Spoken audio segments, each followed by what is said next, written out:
You do not need a million followers to make real money on social media. You need the right 1,000 people. And I mean that literally, not as a motivational line.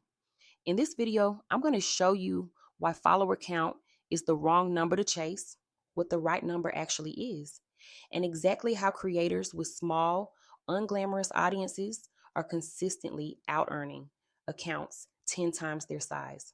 If you've been putting off monetizing because you think you're not big enough yet, this video is specifically for you. Follower count gets treated like the only metric that matters. It's on your profile, it's the first thing people ask about, and it's the easiest number to compare against someone else. But it's also one of the worst predictors of whether an account actually makes money. I've seen accounts with 3,000 followers pull in more monthly revenue than accounts with 300,000.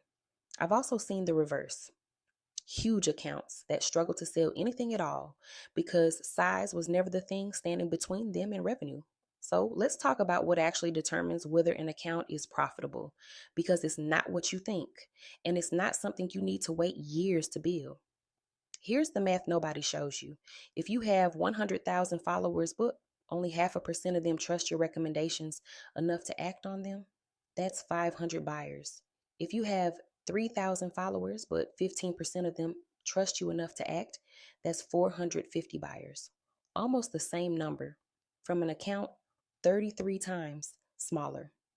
The metric that actually predicts revenue isn't reach, it's trust density.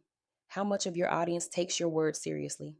1,000 people who trust your judgment will consistently out earn 100,000 people who scroll past everything you post without engaging.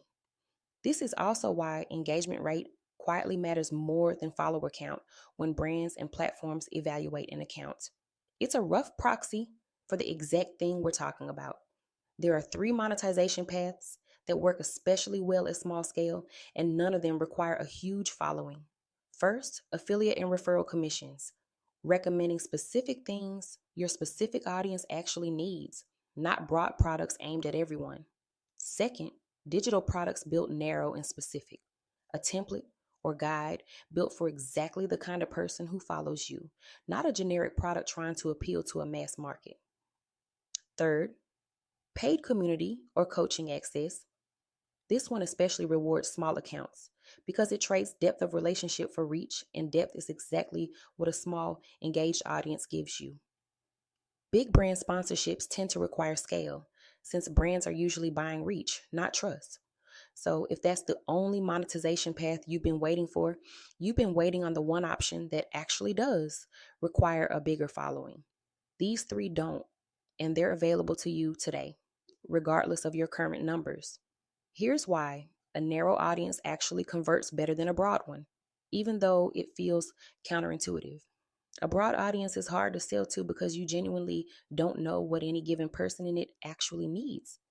Everyone's situation is different, so your content and your offers end up generic, and generic doesn't convert. A narrow audience is the opposite. Their problems are predictable because they mostly share the same starting point. If your following is beginners in one very specific situation, you already know what they're stuck on before they tell you. Going smaller and more specific is usually the fastest path to your first sale, not the slowest. It just doesn't look that way on a follower count graph. Ironically, trying to appeal to everyone is often what keeps small accounts small in the first place, because generic content doesn't give any specific person a strong reason to stick around. At small follower counts, trust isn't built with production value. Nobody converts because your lighting is good. It's built through consistency and honesty, shown repeatedly over time, answering comments instead of ignoring them, being transparent about what actually worked and what didn't, instead of only showing wins, admitting when something you tried failed. These small, repeated signals build more buying trust in a small audience than a highly produced highlight reel ever will, because they show the audience you're a real person, operating in good faith, not a marketing funnel. At this stage, every comment reply and every honest submission is doing marketing work, even though it doesn't feel like marketing at all. If you're under a few thousand followers, don't wait for a bigger audience before you start monetizing. That's one of the most common and costly mistakes beginners make.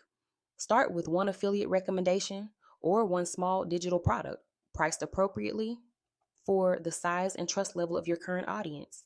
Let your monetization grow alongside your following instead of holding off until some arbitrary number.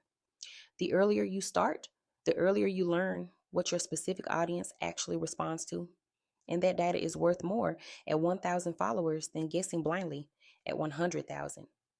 Waiting doesn't make you more ready, it just delays the feedback you actually need to get better. The community I'm part of and refer people to specifically teaches how to monetize at small scale, how to structure offers, price them, and present them to an audience that isn't huge yet. Honestly, that's more relevant to most beginners than most how to go viral content because virality is largely out of your control and monetization skill isn't. I earn a commission if you join, and I want to say that clearly before you click anything. I only bring it up because it's where I actually learned the framework I just walked you through. And I'd rather you know that up front than find out later and wonder why I recommended it. If this changed how you think about your follower count, you're going to want the next video in this series.